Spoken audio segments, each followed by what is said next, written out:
ખાનગી શાળાઓમાં ફીસ વધારે લેવાતી હોય છે. ગુજરાતની વાત કરીએ તો 85%થી વધુ શાળાઓ છે એમની ફીસ 15,000 રૂપિયાથી ઓછી છે. જો કોઈ બાળકને પૂછવામાં આવે કે તારે મોટું થઈને શું બનવું છે, કે તમે દુનિયાને જોવો, તમે ખુલ્લા મનથી, તમે ગાડરિયા પ્રવાહની જેમ ના ચાલો. ફોરેન સ્ટુડન્ટ્સની આપણે વાત કરીએ તો એ દિવસે ને દિવસે વધતું જઈ રહ્યું છે.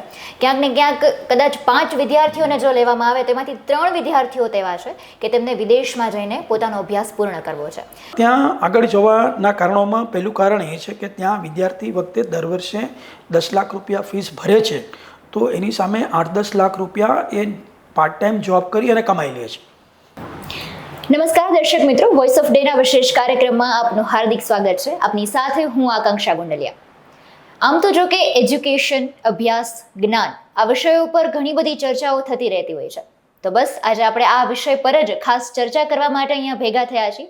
અને આજે આપણી સાથે ખાસ જોડાયા છે ડીવી મહેતા સર, કે chairman genius group of institution and president self finance school management association Rajkot. તો સર, પહેલાં તો આપનું ખૂબ ખૂબ સ્વાગત છે. નમસ્કાર. વોઇસ ઓફ ધ ડેના સર્વ દર્શકોને નમસ્કાર, વંદન, પ્રણામ. સર, આમ તો જો કે એજ્યુકેશન સિસ્ટમ હર હંમેશ ચર્ચાતો વિષય, કદાચ દરેક ખૂણે આ વિષય પર ચર્ચાઓ થતી હોય છે અને અવનવી પ્રતિક્રિયાઓ પણ સામે આવતી હોય છે. પણ આપના મતે જો હું પ્રશ્ન કરું તો ઇન્ડિયન એજ્યુકેશન સિસ્ટમ વિશે તમે શું કહેવા માંગો છો? Very good question. લુક, શિક્ષણ, એજ્યુકેશન એક એવું ફિલ્ડ છે કે જેના વિશે વાત કરવી ઇટ્સ નોટ ટુ ઇઝી. આ બહુ કોમ્પ્લેક્સ વિષય છે, એટલા માટે કે દરેકના એંગલ અલગ હોય છે. કોઈ શિક્ષણ છે એને કેરિયર માટે જોતું હોય છે, કોઈ શિક્ષણ છે એને સંસ્કાર માટે જોતું હોય છે, કોઈ શિક્ષણ છે એને જ્ઞાન માટે જોતું હોય છે, કોઈ શિક્ષણ છે એને કૌશલ્ય માટે જોતું હોય છે, કોઈ શિક્ષણ છે એને ફક્ત સ્ટેટસ માટે જોતું હોય છે. આમ અલગ અલગ એટલા બધા એંગલ શિક્ષણના છે કે જેને ઇન શોર્ટ જો એને વ્યાખ્યાયિત કરવું હોય તો ઇટ્સ નોટ ટુ ઇઝી. પણ ઇન્ડિયન એજ્યુકેશન સિસ્ટમની વાત કરી તો it is a holistic system. આપણી જે સિસ્ટમ છે એ હેડ, હાર્ટ અને હેન્ડ ત્રણેયને ટ્રેનિંગ આપે એ પ્રકારની આપણી સિસ્ટમ છે. એટલે જે વર્ષોથી આપણી પ્રણાલી છે, ગુરુકુળની પ્રણાલી, જે ઋષિમુનિઓની પ્રણાલી, એની આપણે વાત કરીએ તો આપણા શિક્ષણના મૂળ છે એ હજારો વર્ષ જૂના છે. અને ત્યારથી જે શિક્ષણના આપણા ઉદ્દેશ્યો હતા એ ઉદ્દેશ્યોમાંના ઘણા ખરા ઉદ્દેશ્યો આજે પણ જળવાઈ રહ્યા છે. જેમ કે આપણે વાત કરીએ કે હજારો વર્ષ પહેલાં પણ કૌટુંબિક ભાવના, રાષ્ટ્ર ભાવના, સમર્પણ, ખુમારી, આવા વિષયોને શિક્ષણ છે એ ખૂબ જ એને નર્ચર કરવાનું કામ કરતું. આજના શિક્ષણમાં પણ આપણે જોઈએ તો હજુ આ જે આપણી પરંપરા છે એ પરંપરાને આપણી એજ્યુકેશન સિસ્ટમમાં આપણે વણી લીધેલી છે. એટલે આમ ઇન્ડિયન એજ્યુકેશન સિસ્ટમ છે એ હોલિસ્ટિક એજ્યુકેશન સિસ્ટમ છે કે જ્યાં માણસના હૃદય, મન અને હાથ ત્રણેયને તાલીમ મળે એ પ્રકારનું આ સિસ્ટમ છે. પણ હા, કોઈ પણ સિસ્ટમ છે એ ક્યારેય પરિપૂર્ણ હોતી નથી. કોઈ સિસ્ટમ છે ક્યારેય બેસ્ટ હોતી નથી. કેમ કે આ દુનિયામાં કંઈ શ્રેષ્ઠ જેવું છે નહીં. એટલે તમે કમ્પેરિઝન કરો તો આપને એમ થાય કે કોઈ વેસ્ટર્ન કન્ટ્રીઝના સર્ટેન એજ્યુકેશન સિસ્ટમના એના પેરામીટર્સ આપણા કરતાં કોઈ સારા હોય અમુક પહેલામાં, અમુક ના હોય. ત્યાં એકદમ કોમર્શિયલાઇઝેશન છે, ત્યાં આપણે જોઈએ તો એ એકદમ પ્રોફેશનલિઝમ છે, ત્યાં આપણે જોઈએ તો એકદમ સિસ્ટમવાળું છે. આપણે એ વિષયમાં વાત કરીએ તો આપણે હજુ એટલું પ્રોફેશનલિઝમ આપણા એજ્યુકેશન સિસ્ટમમાં હજુ નથી આવેલું. પણ ત્યાંના સિસ્ટમમાં તમે જાઓ તો ત્યાં કૌટુંબિક ભાવનાઓ માટેની વાત, ત્યાં રાષ્ટ્ર ભાવનાઓ માટેની વાત, કે ત્યાં સમર્પણની વાત, કે ત્યાં ત્યાગની વાત, કે ત્યાં ખુમારીની વાત, કે એને એટલી પ્રાયોરિટી નથી હોતી. હા, તો કોઈ સિસ્ટમ જે છે, કોઈ પણ શિક્ષણ પદ્ધતિ એ સારી કે ખરાબ નથી હોતી, પરંતુ એને આપણે કયા પ્રકારે ઇમ્પ્લિમેન્ટ કરી છે, એનું અમલીકરણ કયા પ્રકારે કર્યું, that is very much important. એટલે હું આ ભારતની એજ્યુકેશન સિસ્ટમને જો 10માંથી માર્ક આપવાના હોય તો હું 10માંથી 7 માર્ક તો ભારતની એજ્યુકેશન સિસ્ટમને આપું જ આપું. એવું કહી શકીએ કે જો અલગ અલગ દેશની વાત કરવામાં આવે તો એમની એજ્યુકેશન સિસ્ટમની વાત કરવામાં આવે તો પ્રોઝ ને કોન્સ તો હોવાના જ છે, પણ તમારો પોઈન્ટ ઓફ વ્યૂ, તમારો પર્સપેક્ટિવ એ સિસ્ટમ માટેનો કઈ રીતે છે એ મહત્વનું રહેતું હોય છે. હવે ખાસ કરીને જો એક માતા પિતા તરીકે વાત કરવામાં આવે, વાલી તરીકે વાત કરવામાં આવે, તો વિદ્યાર્થીઓને શાળાઓમાં એડમિશનથી લઈને તમામ વસ્તુઓ તો રહેતી હોય છે, પણ એક અગત્યનો જ્યાં મુદ્દો આવી જાય એ છે ફીસ બાબતેનો. અને એક સૌથી વધારે એક જો પ્રશ્ન હોય તો એ છે કે ખાનગી શાળાઓમાં ફીસ વધારે લેવાતી હોય છે, ગવર્મેન્ટ સ્કૂલ્સ પણ છે, પણ ખાનગી શાળાઓનો મુદ્દો કે વાલીઓને વધારે ફીસ ભરવી પડતી હોય છે અને એ તેમના માટે સૌથી અઘરું બની જતું હોય છે. તો આ મુદ્દાને તમે કઈ રીતે જુઓ છો? Look, learn, unlearn and relearn, okay, these are the 3 words દરેક વ્યક્તિએ સમજવા પડે. Learn, unlearn and relearn. એટલે તમે જે શીખો છો, તમે જે ફરીથી શીખો છો, અને તમે અગાઉના તમારા જે તમારા કોઈ પણ પદ્ધતિ વિશે, કોઈ પણ સિસ્ટમ વિશે, કોઈ પણ ક્ષેત્ર વિશેની તમારી જે માન્યતા હોય એ માન્યતાને તમે કેવી રીતે બદલો છો, દેટ ઇઝ અનલર્ન. તો લર્ન, અનલર્ન એન્ડ રીલર્ન. તો આપણે જે વિષયની વાત કરી કે શિક્ષણમાં ફીસ, એમનું પ્રોફેશનલિઝમ, એમાં આપણે એને અનલર્ન અને રીલર્ન કરવાની જરૂર છે. થોડી હું આ પરિપ્રેક્ષ્યમાં ડિટેલથી વાત કરું તમને તો ભારતની જે વર્ષો પુરાણી જે શિક્ષણ પદ્ધતિ, એક શિક્ષણ પદ્ધતિમાં ગુરુ અને શિષ્યની પરંપરા, જ્યાં શિષ્ય છે ગુરુના આશ્રમમાં જાય ત્યાં ભણે, એની સામે જે ગુરુ છે એમને ગુરુ દક્ષિણામાં રાજા મહારાજાઓ, એમના દીકરાઓ દીકરીઓ ભણતા હોય તો એને ગુરુ દક્ષિણા આપતા. ગામના ખેડૂતો છે એમને અનાજ આપતા. ગામના જે લુહાર, સુથાર, કુંભાર, એમને એ પોતાની જે વ્યવસ્થા હોય, એમની જે ગુરુને જરૂર હોય એ પૂરી પાડતા. તો આ એક બાર્ટર સિસ્ટમ હતી જે તે સમયે. બાર્ટર સિસ્ટમ હતી ત્યારે એમાં વચ્ચે પૈસાનું ટ્રાન્ઝેક્શન નહોતું. પણ મેં જેમ વાત કરી કે સમય પ્રમાણે માન્યતાઓ અને પદ્ધતિઓ બદલાતી હોય છે. એ તમે જો ના સ્વીકાર કરી શકો તો તમે પોતે બી મુશ્કેલીમાં મુકાવો, અન્યને પણ મુશ્કેલીમાં મુકાવો. હવે જ્યાં સુધી હું શિક્ષણના પ્રાઇવેટાઇઝેશનની વાત કરું તો હું આંકડા સાથે વાત કરું તો ભારતભરમાં સરકારી શિક્ષણની પદ્ધતિ છે. ભારતભરમાં ગ્રાન્ટેડ સ્કૂલોની પણ શિક્ષણની પદ્ધતિ છે કે જ્યાં વિદ્યાર્થીઓને કે વાલીઓને ફીસ નથી ભરવી પડતી અથવા ખૂબ નજીવી ફીસ ભરવી પડે છે. પરંતુ એમના શિક્ષકોનો પગાર, એમનું એડમિનિસ્ટ્રેશન, એમનું ઇન્ફ્રાસ્ટ્રક્ચર, એમનું ડે ટુ ડે મેનેજમેન્ટ, એમનું લોજિસ્ટિક, એમનો ખર્ચો તો થાય જ છે. 100%. સરકારી શાળાના શિક્ષકનો પગાર એવરેજ 75,000 રૂપિયા હશે. સરકારી કોલેજના પ્રોફેસરનો એવરેજ પગાર 1.5 થી 2 લાખ રૂપિયા હશે. તો સરકાર એમની પાછળ ખર્ચો તો કરે જ છે, ભલે વાલી નથી ભરતા. આ ખર્ચો અલ્ટિમેટલી ક્યાંથી આવે છે? હું કે તમે જે ટેક્સ ભરીએ છીએ એમાંથી આવે છે, ક્યાંકથી તો એનો ખર્ચો થાય જ છે. એટલે એવું નથી કે આ શિક્ષણ વ્યવસ્થા છે એ સરકાર ફ્રી એજ્યુકેશન આપે છે, એવું નથી. સરકાર વાલીને ફ્રી એજ્યુકેશન આપે છે, પણ એ પાછળ ખર્ચો તો કરે જ છે. ગ્રાન્ટેડ શાળાઓ છે એ ફ્રી એજ્યુકેશન આપે છે, પણ એની પાછળ ખર્ચો તો કરે જ છે. એની જે આપણે રિયલ ફીલ આવી જોઈએ, આપણે જેમ ગરમીની ફીલ, રિયલ ફીલ શું અને ટેમ્પરેચર શું એ વાત કરતા હોય, એ જે રિયલ ફીલ છે એ વાલીઓને નથી આવતી કેમ કે એમના પોકેટમાંથી નથી જતું.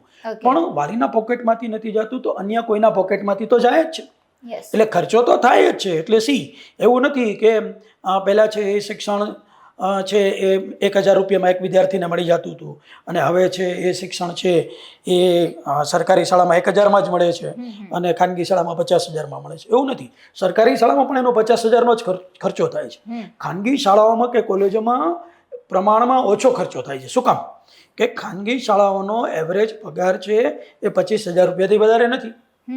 ખાનગી કોલેજોનો એવરેજ પગાર છે એ 35-40 હજારથી વધારે નથી. નથી. હવે જ્યારે સરકારી શાળાનો એવરેજ પગાર 75,000 હોય અને ખાનગી શાળાનો 25,000 હોય અને છતાં બી પરફોર્મન્સ છે, હું I don't want to compare સરકારી શાળાને, I don't want to criticise anybody, okay. પણ હું ખાનગી શાળાઓ અથવા ખાનગી જે શિક્ષણ વ્યવસ્થા છે એ શિક્ષણ વ્યવસ્થાનો પણ એક જે એમનો જે મુદ્દો છે એમના પોઈન્ટ ઓફ વ્યૂથી એ પણ હું મૂકવા માંગુ છું. બરાબર? Yes. કે આજે દેશ સરકારી શાળામાં એક વિદ્યાર્થી પાછળ 50,000 રૂપિયાનો ખર્ચો કરે છે, જ્યારે ખાનગી શાળાઓ, ગુજરાતની વાત કરીએ તો 85%થી વધુ શાળાઓ છે એમની ફીસ 15,000 રૂપિયાથી ઓછી છે. ઓકે. તો આ 85% શાળા એટલા વિદ્યાર્થીઓ દીઠ 35,000 રૂપિયાની બચત સરકારને, સમાજને, રાષ્ટ્રને કરીને આપે છે. એમાં રાઈટ ઓર રોંગ? Yes. સરકાર, તમે સરકારી શાળામાં ભણો છો માનો કે, Okay. અને તમારા વતી સરકાર 50,000 રૂપિયાનો ખર્ચો કરે છે. હું ખાનગી શાળામાં ભણું છું, બરાબર, અને મારા વાલી છે એ મારી પાછળ 15,000નો ખર્ચો ફીસ ભરીને કરે છે, બરાબર, તો Ratio down તમારા there. કરતાં હું 35,000 રૂપિયા ઓછાથી ભણું છું કે નથી ભણતો યસ. અલ્ટિમેટલી? તો આમાં શિક્ષણનો ક્યાં ખાનગીકરણમાં ક્યાં પૈસા નો વેસ્ટ આવ્યો કે ક્યાં એની ફીલ આવી? બરાબર, અલ્ટિમેટલી તો પૈસો મારો, તમારો, જે સરકાર ટેક્સ ભરે છે કે વાલી આપે છે, અલ્ટિમેટલી તો એ પૈસો જ છે. So as per your opinion, it's just a different way. It's just an indirect way. Exactly, કે એની ફીલ નથી આવતી, તમે નથી ભરતા, પણ તમારા વતી હું ભરું છું, ઓકે. હા. બરાબર, કેમ કે હું ટેક્સ ભરું છું. હું ટેક્સ ભરું છું તો એ એક ટેક્સમાંથી સરકાર, માધ્યમ ખાલી બદલી જાય છે. એક્ઝેક્ટલી, પણ કોઈ સરકારી શાળાના શિક્ષકો ફ્રીમાં નથી ભણાવતા, બરાબર. સરકારી શાળામાં કંઈ ઇન્ફ્રાસ્ટ્રક્ચર થાય તો એનો ખર્ચો નથી થતો એવું નથી, એનો પણ ખર્ચો થાય જ છે. એટલે અલ્ટિમેટલી ખાનગી શિક્ષણ જે છે એ સરકાર માટે ખૂબ જ ફાયદામાં છે, ઓકે. સમાજ માટે પણ ખૂબ જ ફાયદામાં છે. કેમ કે એનાથી જે આજે તમે ખાલી વિચાર કરો કે ગુજરાતમાં એક પણ ખાનગી શાળા ના હોત, એક પણ ખાનગી શાળા વખતે ન હોત, તો અત્યારે ગુજરાતમાં લગભગ 1 કરોડ વિદ્યાર્થીઓ શાળામાં ભણે છે, જેમાંથી 51 લાખ વિદ્યાર્થીઓ સરકારી શાળામાં ભણે છે, 51 લાખ વિદ્યાર્થીઓ છે એ ખાનગી શાળામાં. હવે તમે જસ્ટ યુ ઇમેજિન કે આ 50 લાખ વિદ્યાર્થીઓ ખાનગી શાળામાં ભણતા જ નથી ને 1 કરોડ વિદ્યાર્થી સરકારી શાળામાં ભણે છે, તો કેટલી સરકારી શાળાઓની જરૂર પડત વધારે, કેટલા વધારે શિક્ષકોની જરૂર પડત. સરકારનું બજેટ જે અત્યારે વર્ષે 35,000 કરોડનું છે આશરે ગુજરાતનું, એ 70,000 કરોડનું કરવું પડત કે ના કરવું પડત? ડેફિનેટલી. હવે એ 70,000 કરોડનું કરવું પડત તો બાકીના 35,000 કરોડ રૂપિયા છે એ સરકાર ડેમ બનાવવામાં, રોડ રસ્તા બનાવવામાં, પુલ બનાવવામાં, હોસ્પિટલ બનાવવામાં ના વાપરી શકે, ઇન્ફ્રાસ્ટ્રક્ચરમાં. યસ. ના વાપરી શકે, કેમ કે એને 35,000 કરોડ વધુ એને શિક્ષણ વ્યવસ્થા પાછળ ખર્ચવા પડે. ઓકે. તો ખાનગી જે વ્યવસ્થા છે એને સરકારના 35,000 કરોડ રૂપિયા બચાવ્યા કે ના બચાવ્યા? ડેફિનેટલી. બરાબર. આનું કેલ્ક્યુલેશન તમે આખા ભારતના લેવલે કરો તમે, કે ગુજરાત એક રાજ્ય છે જેનું પોપ્યુલેશન 6-7 કરોડ છે, ભારતનું પોપ્યુલેશન 140 કરોડ છે, એટલે ગુજરાતના પોપ્યુલેશન કરતાં 20 ગણું ભારતનું પોપ્યુલેશન છે. હવે 35,000 કરોડ મલ્ટીપ્લાય બાય 20 એટલે દર વર્ષે 7 લાખ કરોડ રૂપિયા ખાનગી શિક્ષણ વ્યવસ્થા છે એ રાજ્ય સરકાર કે કેન્દ્ર સરકારના બચાવે છે. જે 7 લાખ કરોડ છે ક્યાંય અન્ય કાર્યોમાં વપરાય છે, સારા કાર્યોમાં વપરાય છે. એક્ઝેક્ટલી, જેવી સમાજની, દેશની, લોકોની જરૂરિયાત છે, રોડ રસ્તા છે, પાણી છે, લાઇટ છે, ગટર છે, પુલ છે, ડેમ છે, ઘણી બધી વસ્તુઓ, બરાબર, હોસ્પિટલ્સ છે, આ બધી જરૂરિયાત છે. તો આ જે મેં વાત કરી કે આપણી માન્યતાને બદલવી, દેટ ઇઝ અનલર્ન. એવું પણ કહી શકીએ કે એક વાત છે કે પરિવર્તન સંસારનો નિયમ છે, Exactly. એનો જે આપણે Nothing- સ્વીકાર કરવાનો રેશિયો છે. True, Yes. Nothing is permanent but change. Yes. અને આજ તમે સમજો કે જ્યારે તમે ફોરેન એજ્યુકેશનની વાત કરો તો આ જ બાળકો જ્યારે બહાર ભણવા જાય છે, કોઈ અમેરિકા જાય, કોઈ ચાઇના જાય, કોઈ જર્મની જાય, કોઈ યુકે જાય, કોઈ ઓસ્ટ્રેલિયા જાય, તો ત્યાં લાખો રૂપિયાની દર વર્ષે ફીસ ભરે જ છે. ત્યાં સરકારી વ્યવસ્થા નથી તો ભરે જ છે. તો સર, એ આપણે જો એબ્રોડ સ્ટડીની વાત કરીએ, ફોરેન સ્ટુડન્ટ્સની આપણે વાત કરીએ તો એ દિવસે ને દિવસે વધતું જઈ રહ્યું છે. ક્યાંક ને ક્યાંક કદાચ 5 વિદ્યાર્થીઓને જો લેવામાં આવે તેમાંથી 3 વિદ્યાર્થીઓ તેવા છે કે તેમને વિદેશમાં જઈને પોતાનો અભ્યાસ પૂર્ણ કરવો છે. તો હવે આના અલગ અલગ રસ્તાઓ હોઈ શકે, ક્યાંક ને ક્યાંક શો ઓફનું માધ્યમ હોઈ શકે, એવું પણ કહી શકીએ કે ઇન્ડિયન એજ્યુકેશનની આપણે જે વાત કરી છે તો તેમાં યુનિવર્સિટીઝ ક્યાંક ને ક્યાંક પાછી પડી રહી છે.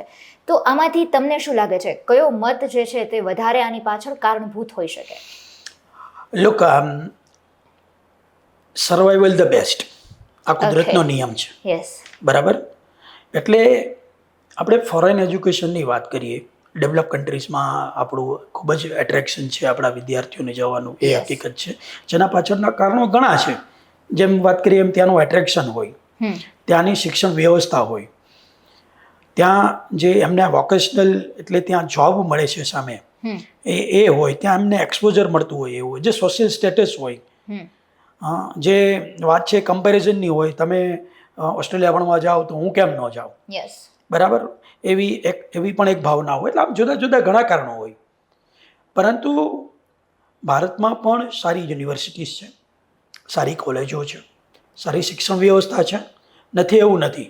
મેં જેમ શરૂઆતમાં વાત કરી કે કોઈ પણ શિક્ષણ વ્યવસ્થા શ્રેષ્ઠ નથી હોતી, એ સારી હોય છે. અમુક પોઈન્ટ ઓફ વ્યૂ સારી હોય, અમુક પોઈન્ટ ઓફ વ્યૂ ના બી હોય, બની શકે. પરંતુ ઇન્ડિયન એજ્યુકેશન સિસ્ટમને ક્યાંય પરિવર્તન લઈ આવવું જરૂરી છે.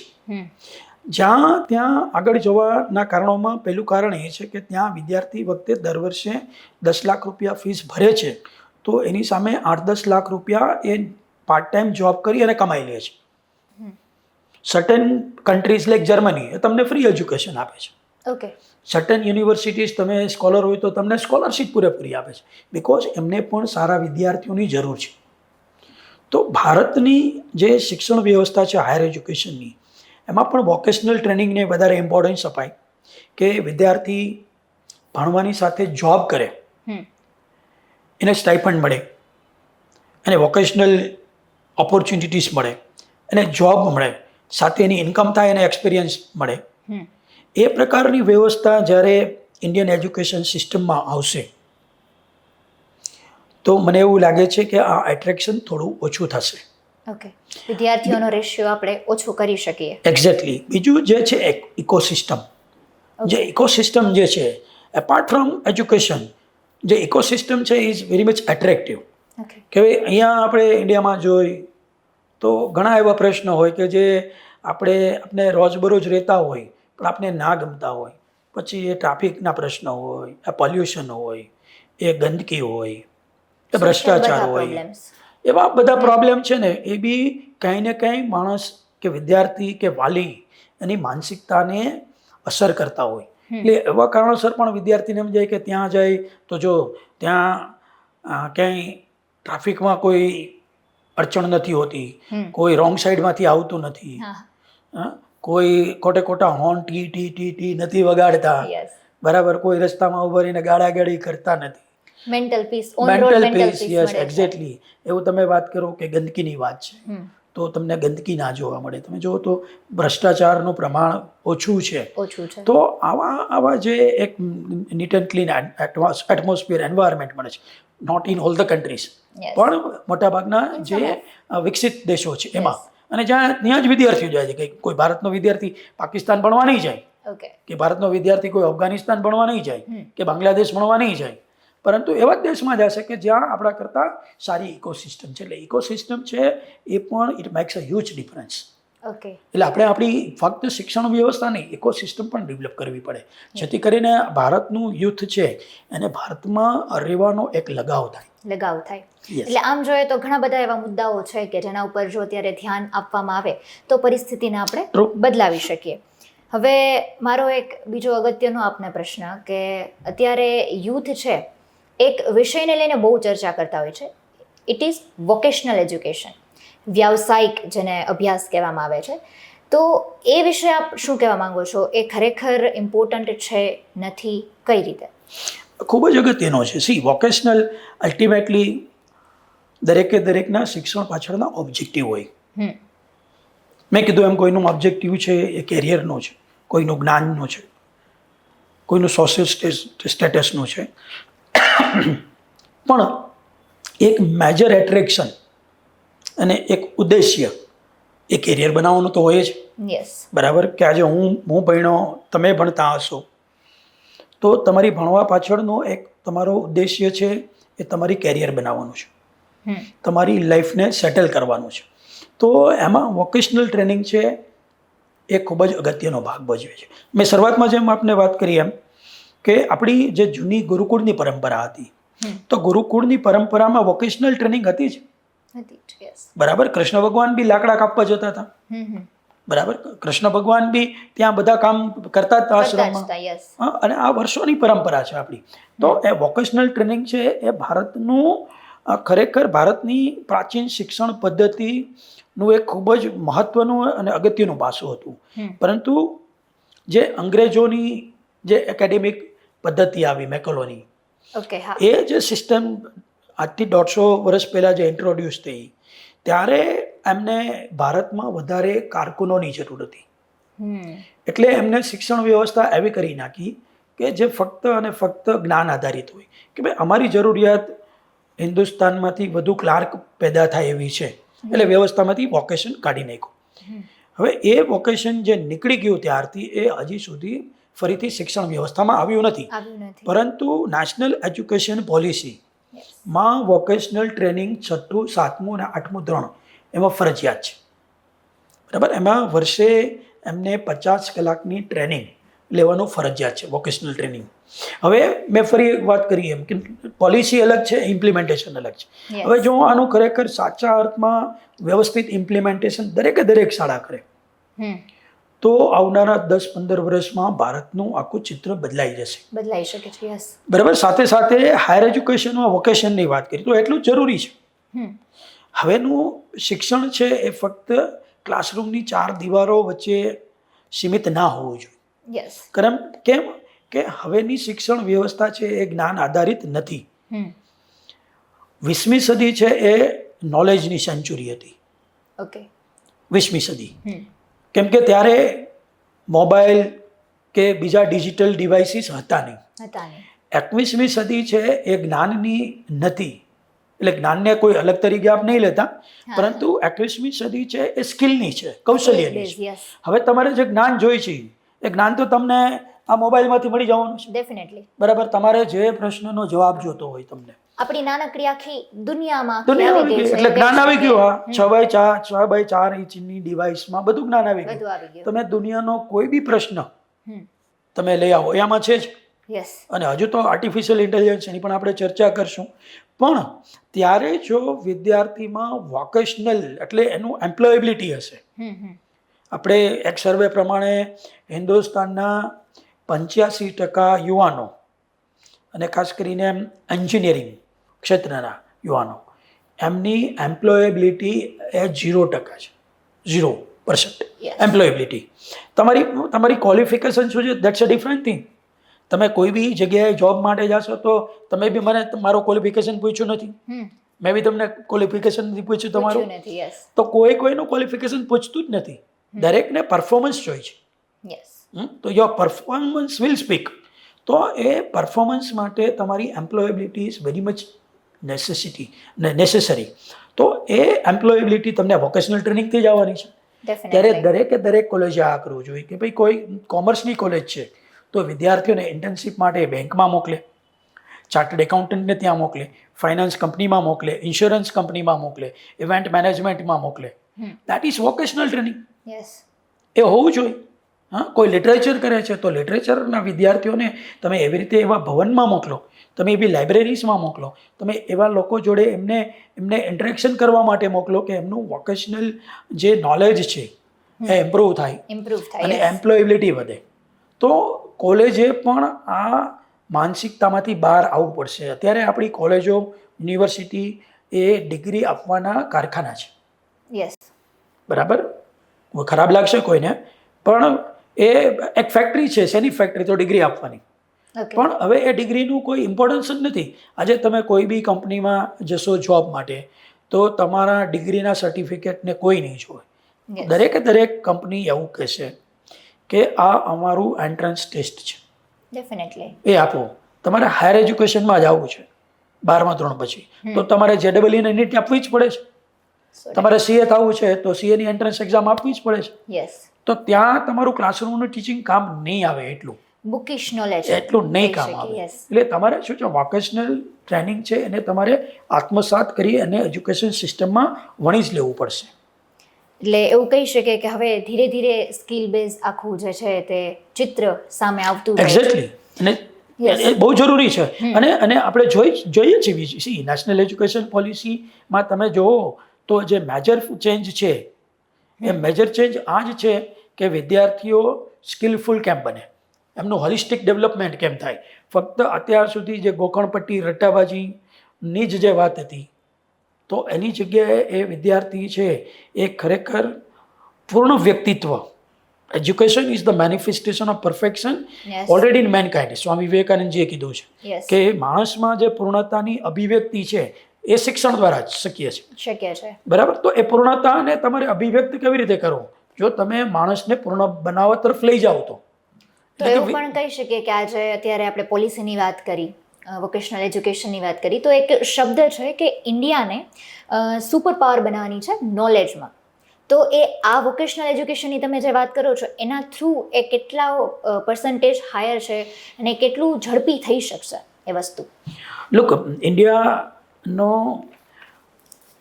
Every 2/3 person is young. Okay. ઇન્ડિયાનું 67% એટલે 70% પોપ્યુલેશન છે એ 15 થી 40 વર્ષ વચ્ચેનો છે, યુથ છે. એટલે આખા વિશ્વમાં ઇન્ડિયા પાસે જેટલું યુથ છે એટલું ક્યાંય નથી. યસ. હવે તમે જસ્ટ કલ્પના કરો કે ભારત પાસે 100 કરોડ યુવાનો છે કે જે 15 થી 40 વર્ષ વચ્ચેના છે. આ 100 કરોડ યુવાનોને જો તમે સાચા રસ્તે લઈ જાઓ તો સુપર પાવર બનવા માટે કે આપણે વિકસિત રાષ્ટ્ર બનવા માટે 2047 સુધી રાહ ના જોવી પડે. એ પહેલાં આપણે સુપર પાવર બની જાય, એ પહેલાં જ આપણે છે વિકસિત રાષ્ટ્ર બની જાય. પરંતુ ફક્ત એક ડિરેક્શનની જરૂર છે. યસ. શિક્ષણને હજુ સુધી આપણે લોકોએ એટલું બધું ગંભીરતાથી નથી લીધું. ડેફિનેટલી. દરેક વ્યવસ્થાની પાસે અનેક પ્રકારની ચેલેન્જ હોય. ભારત દેશમાં પણ અનેક પ્રકારની ચેલેન્જ છે. પછી એ ગરીબી હોય, એ બેકારી હોય, એ આપણું સંરક્ષણ હોય, આપણું ઇન્ફ્રાસ્ટ્રક્ચર હોય, એ એગ્રીકલ્ચર હોય, ઇન્ડસ્ટ્રી હોય, એવી અનેક ચેલેન્જીસ છે. પણ એ બધા કરતાં મોટી ચેલેન્જ મારી દ્રષ્ટિએ એ શિક્ષણ સુધારણાની છે. બિકોઝ આ બધા જ જે સેક્ટર છે એ બધા જ એ સેક્ટરનું મૂળ તો શિક્ષણમાં જ છે. ડેફિનેટલી. આજે ઇન્ડસ્ટ્રીનો ઉત્કર્ષ પણ શિક્ષણથી થવાનો છે, કૃષિનો ઉત્કર્ષ પણ શિક્ષણથી થવાનો છે, ઇન્ફ્રાસ્ટ્રક્ચર એ પણ શિક્ષણથી થવાનું શિક્ષણ એ છે, મુખ્ય મેડિકલ પાયો ગણી શકીએ પણ શિક્ષણથી. એટલે આપણે જેટલી ગંભીરતાથી શિક્ષણને લેવું જોઈએ એટલી ગંભીરતાથી આપણે નથી લેતા. પછી એમાં સમાજ હોય કે સરકાર હોય, એ શિક્ષણને અગર ગંભીરતાથી લેશે, એની પાછળ વધારે એ ફોકસ કરશે, તો ભારતનું યુથ છે એનામાં એટલી તાકાત છે. આપણું તમે જુઓ ને, વર્લ્ડમાં કોઈ એનાલિસિસ તમે જોશો તો આપણા યુવાનો છે એ સૌથી વધુ હાર્ડવર્કિંગ છે. આપણા યુવાનો છે એ સૌથી વધુ ટેકનિકલી સાઉન્ડ છે. આજે તમે જુઓ કે અમેરિકાની કોર્પોરેટ કંપનીઝમાં, તમે જુઓ કે અમેરિકાના મેડિકલ ક્ષેત્રમાં, તમે જુઓ કે અમેરિકાના અવકાશ ક્ષેત્રમાં, તમે જુઓ કે અમેરિકાના IT ક્ષેત્રમાં, હિન્દુસ્તાનના જે પ્રોફેશનલ્સ છે એનું પ્રમાણ તમે જોશો તો એ દુનિયામાં સૌથી વધુ હશે. શું કામ? કે ઇન્ડિયા પાસે એ બ્રેઇન છે, ઇન્ડિયા પાસે એ ટેકનોલોજી છે, ઇન્ડિયા પાસે એ હાર્ડવર્કિંગનેસ છે, ઇન્ડિયન યુથ પાસે એ ઓનેસ્ટી છે. તે બીજા કોઈ પાસે નથી. એક્ઝેક્ટલી. યસ. પરંતુ એને એક ડિરેક્શનની જરૂર છે, એક સાચી દિશાની જરૂર છે. અને એ સાચી દિશા તમે જો આ નાના મોટા ચેન્જીસ લઈ આવો તમારી વ્યવસ્થામાં. હા, હું સમજુ છું કે સરકાર માટે પણ એ બહુ મુશ્કેલ છે, કારણ કે હિન્દુસ્તાન, તમે કાશ્મીરથી કન્યાકુમારી તમે જુઓ, કે તમે પોરબંદરથી મણિપુર સુધી તમે જુઓ, east to west, north to south, તો એટલા બધા અલગ અલગ રાજ્યો, દરેક રાજ્યોની અલગ સમસ્યા, અલગ ભાષા, અલગ એમનું કલ્ચર. તો એ બધાને એક તાંતણે બાંધવા, એ બધાનો સાથે લઈને વિકાસ કરવો, it's not too easy. Yes. આ દેશમાં એક ભાષા પણ નથી, એક કલ્ચર પણ નથી. એટલે we are like the best example of unity in diversity. Yes, unity અને એ ભારતની એક બ્યુટી પણ છે, સાથે એક ચેલેન્જ પણ છે, એક ઓળખ પણ છે. એક યસ એક્ઝેક્ટલી. તો ત્યારે જો આપણે શિક્ષણ ઉપર વધુ ભાર આપીએ, યુવાનો ઉપર એમને ટ્રેન કરવા ઉપર વધુ ભાર આપીએ, તો મને એવું લાગે છે કે ભારત છે એ આવતા 10 વર્ષમાં જ એ વિકસિત રાષ્ટ્ર બની જાય અને સમગ્ર વિશ્વમાં સુપર પાવર બની શકે. આમ ગણીએ ને સર, તો કદાચ આ વિષય પર જો ચર્ચા કરવા બેસીએ તો કહીએ ને શબ્દો ટૂંકા પડે અને સમય પણ ખૂટે, પરંતુ આ એટલો વિશાળ વિષય છે. પરંતુ મારો આપને છેલ્લો એક ક્વેશ્ચન એ રહેશે કે આપણે અત્યારે એક શબ્દ યુઝ કર્યો છે, એ છે યુથ, એટલે કે યુવા શક્તિ, કે જે ભારત પાસે સૌથી વધારે છે. અને યુવાન કે જે આવનારા દિવસોનું એક કહે કે ભાવિ ભવિષ્ય છે, ખૂબ સારું. તો એ યુવાનને કરિયર વિશે જો વાત કરવામાં આવે, તો જો કોઈ બાળકને પૂછવામાં આવે કે તારે મોટું થઈને શું બનવું છે, તો 10માંથી 8 બાળકો એવા છે કે જેમના જવાબ એ 5 થી 7 કરિયર ફિલ્ડમાંથી આવે છે, કે જે ખૂબ જ કોમન છે. અને આપણે એવું કહીએ કે એક ફ્લોમાં જાય છે કે મારે કોઈ આ વ્યક્તિ આ ફિલ્ડ પસંદ કરે છે, મારે પણ એ પસંદ કરવું છે. પણ જો ઓપોર્ચ્યુનિટીની વાત કરવામાં આવે તો એક વિશાળ પ્લેટફોર્મ છે, વિશાળ દિવસે ને દિવસે તકો નવી નવી સામે આવતી જાય છે. પણ એ ઓપોર્ચ્યુનિટી માટેની અવેરનેસ એ ખૂબ ઓછી છે. યુવાનોને કદાચ એ વિષયની માહિતી નથી કે એમને એ વસ્તુ કરવી નથી. એ વિષય પર શું કહેવા માંગો છો? Look, one of the best objective of education is to replace the empty mind with open mind. Definitely. Empty mind with open Open mind. mind, yes. એટલે આપણું મગજ અત્યારે આમ ખાલી જેવું હોય, એને એ ખાલી મગજને ખુલ્લા મગજમાં પરિવર્તન કરવું, એ શિક્ષણનો એક પાયાનો ઉદ્દેશ્ય હોવો જોઈએ. ત્યારે આપણે જે વાત કરી કે કેરિયર માટે બધાને કાં મેડિકલમાં જવું છે, કાં એન્જિનિયરિંગમાં જવું છે, કાં ચાર્ટર્ડ એકાઉન્ટન્ટ થવું છે. હવે મેં શરૂઆતમાં જે વાત કરી, લર્ન, અનલર્ન એન્ડ રીલર્ન. એટલે અનલર્ન જે જૂની માન્યતા છે, જૂની માન્યતા એવી કે જે ડૉક્ટર હોય એ જ શ્રેષ્ઠ, જૂની માન્યતા એવી કે જે એન્જિનિયર હોય એ જ શ્રેષ્ઠ. પરંતુ આ દેશને ડૉક્ટર્સ, એન્જિનિયર્સ, ચાર્ટર્ડ એકાઉન્ટન્ટની સાથે અન્ય લોકોની પણ જરૂરત છે, અન્ય પ્રોફેશનની પણ જરૂર છે. ડેફિનેટલી. આજે સવારે જ મારી પાસે એવા 2 કેસ આવ્યા કે જેમાં એક દીકરી ભણવામાં ખૂબ જ હોશિયાર, અને એમને એના પેરેન્ટ્સને કીધું કે મારે તો મારી કેરિયર લિટરેચરમાં જ બનાવી છે. ઓકે. અને એક પૂનાની યુનિવર્સિટીમાં એને એડમિશન લીધું. પૂનાની યુનિવર્સિટી કે જેની ફીસ 7 લાખ રૂપિયા છે, એને એનું ટેલેન્ટ જોઈ અને એને 100% સ્કોલરશિપ આપી. અને એ દીકરી છે એ કન્ટેન્ટ રાઇટર તરીકે અત્યારે એ યુનિવર્સિટીએ એમને સમજો કે એમને વોકેશનલ ટ્રેનિંગ માટે એને કન્ટેન્ટ રાઇટિંગ માટેનું આપ્યું. તો એ દીકરી અત્યારે દર મહિને 1 લાખ રૂપિયા કમાય છે. તો હવે એમના ફાધરે એમને મને કીધું કે મારી દીકરી દર વર્ષે મને 8 લાખ રૂપિયા કમાઈને આપે છે. યસ. ક્યાંથી? કે એનું કેરિયરનું ચોઈસ અને લિટરેચરમાં કર્યું. યસ. ડિફરન્ટ વે કર્યું. બરાબર. હવે એનો જ દીકરો છે બીજો, એમને કીધું કે મારે ઓટોમોબાઇલ્સ એન્જિનિયરિંગ જર્મનીથી કરવું છે. ઓકે. તો એ કેમ ટુ મી કે સર અમારે કરાય કે ના કરાય? મેં તો કરાય જ, કેમ કે જર્મનીમાં ફ્રી એજ્યુકેશન છે, હાયર એજ્યુકેશન. યસ.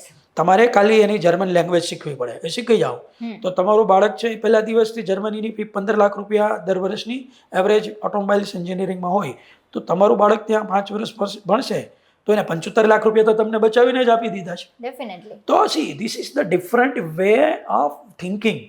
એટલે મેં વાત કરી એમ કે તમારા ખાલી મનને ખુલ્લા મનથી ભરવું એ શિક્ષણ. એટલે ખુલ્લું મન શું? કે તમે દુનિયાને જોવો, તમે ખુલ્લા મનથી, તમે ગાડરિયા પ્રવાહની જેમ ના ચાલો.